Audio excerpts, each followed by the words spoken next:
Bienvenue dans cette nouvelle plongée. Aujourd'hui, on va regarder l'IA, mais sous un angle un peu différent.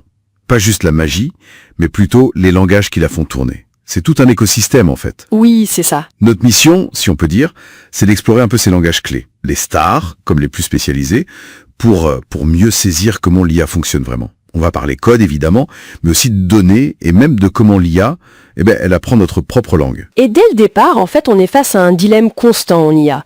C'est le grand écart, quoi. Est-ce qu'on privilégie la facilité, la rapidité de développement, ou est-ce qu'on cherche la performance pure, la vitesse brute, même si c'est plus complexe? Ah oui, le fameux arbitrage. C'est ça.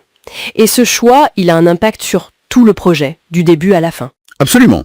Alors, commençons peut-être par les piliers de la programmation IA. Python. On en entend parler partout, c'est la superstar, on peut dire. Carrément. Sa force, bon, il y a la syntaxe qui est assez simple, mais c'est surtout cet écosystème incroyable de bibliothèques. On pense à TensorFlow, PyTorch pour tout ce qui est deep learning, scikit-learn aussi. Oui, les incontournables. C'est un peu la boîte à outils de rêve, non ? Peu importe le problème, il y a de fortes chances que quelqu'un ait déjà créé un outil pour ça. C'est exactement ça. Cette richesse, ça le rend idéal pour prototyper très vite et pour énormément d'applications en fait.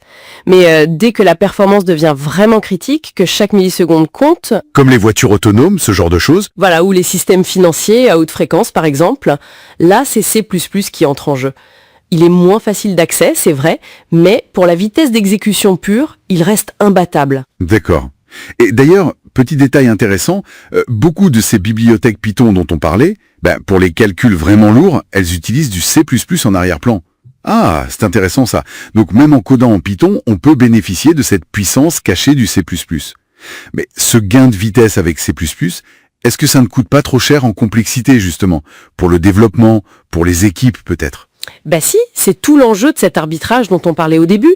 C++ demande plus d'expertise, c'est clair. C'est pour ça qu'on le réserve souvent au point critique, au goulot d'étranglement. Et puis il faut pas oublier les autres. Oui. R, par exemple, ça reste la référence absolue pour l'analyse statistique très très poussée. Et Java, ça garde sa place pour la robustesse dans les grosses applications d'entreprise. Chaque langage a vraiment son domaine de prédilection. D'accord, donc le choix du langage de code, c'est vraiment une question de contexte, d'objectif. Mais l'IA, ce n'est pas que du code, tu l'as dit. C'est aussi une quantité folle de données. Comment on gère ça? Effectivement, l'IA, ça dévore les données. C'est une ogresse. Et la façon de les stocker, de les formater, ça devient un enjeu super important.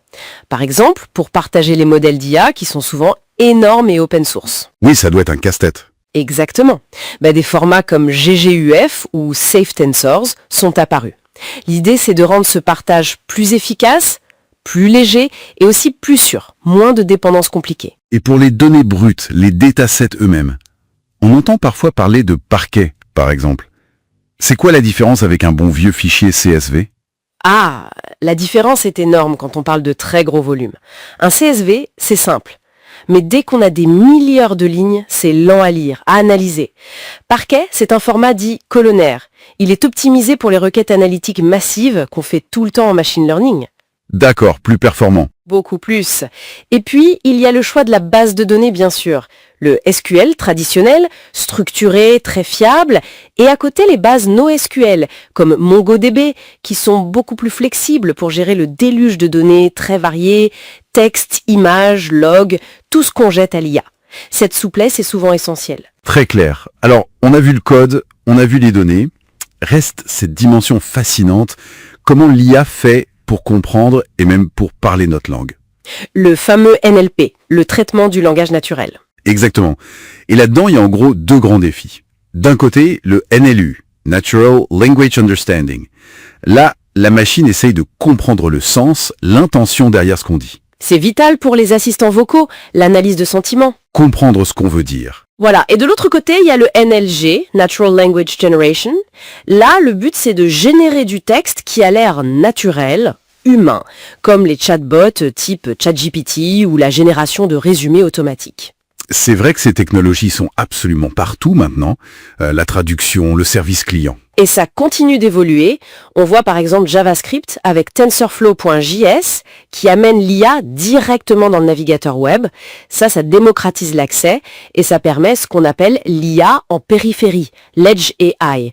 Les calculs se font sur l'appareil de l'utilisateur. Plus rapide, plus confidentiel peut-être. Exactement. Et puis on voit aussi émerger des langages plus récents, comme Julia ou Rust. Ils essayent un peu de combiner le meilleur des deux mondes. La performance et des concepts de programmation modernes, pour des tâches bien spécifiques en calcul scientifique ou pour des systèmes très sécurisés. Donc, si on essaye de résumer un peu tout ça, l'IA, c'est vraiment une sorte de mosaïque de langage.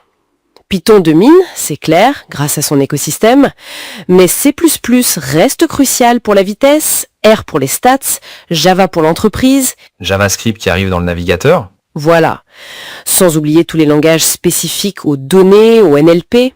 Le choix dépend vraiment du projet, des contraintes, et toujours de cet équilibre entre la facilité et la performance brute. Tout à fait. Et ça nous amène peut-être à une question un peu plus profonde pour finir. Aujourd'hui, l'IA est très axée sur l'apprentissage statistique à partir de données massives, le deep learning. Pourtant, il existe des langages plus anciens, comme Lisp ou Prolog. Eux, ils ont été conçus pour le raisonnement symbolique, la logique formelle. Ah oui, une approche différente, complètement. Alors, la question qu'on peut se poser, c'est est-ce que l'avenir de l'IA ne résiderait pas dans une sorte d'hybridation ? Combiner la puissance statistique du deep learning avec cette capacité de raisonnement logique pour créer une IA peut-être plus robuste, plus générale, et surtout, une IA qu'on pourrait mieux expliquer.